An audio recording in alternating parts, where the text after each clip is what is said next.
We've experienced 13 years of austerity. We know that our public services are on its knees, and those services that were there to help and support children and families have been decimated.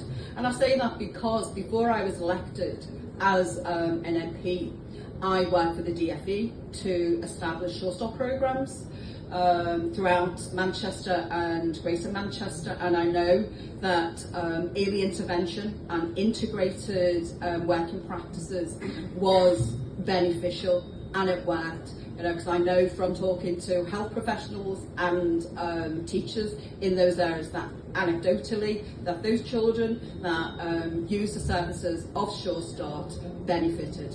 And what I've been saying to colleagues in terms of our conference and as a potential government is that we need to be big and bold. If we're going to tackle this emergency, because it is an emergency, we are the 5th richest economy in the world, and yet we have 4 million children living in poverty. 11 out of 30 children in schools in my constituency are living in poverty, and that is in work poverty. So when this government says that work is a route out of poverty, that is not the case, because in my constituency that is the situation. So we're looking at this emergency. What we also need to look at having well-paid jobs with good terms and conditions.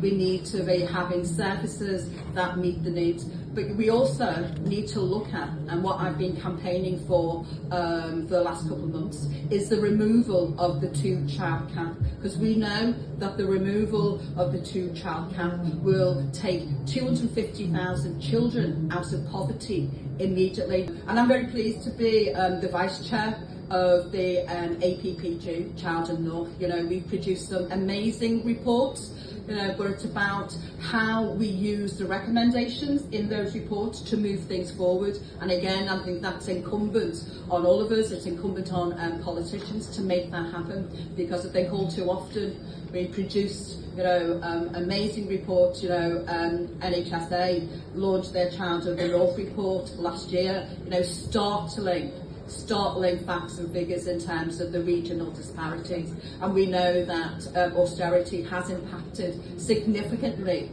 on cities like mine in Liverpool. 63% of central government funding was taken out of this city, and it's going to impact, and it has impacted, £450 million, which has been taken out of adult and children's services. So we're suffering. So we need to be looking at big, bold policies that tackle this problem, tackle this emergency.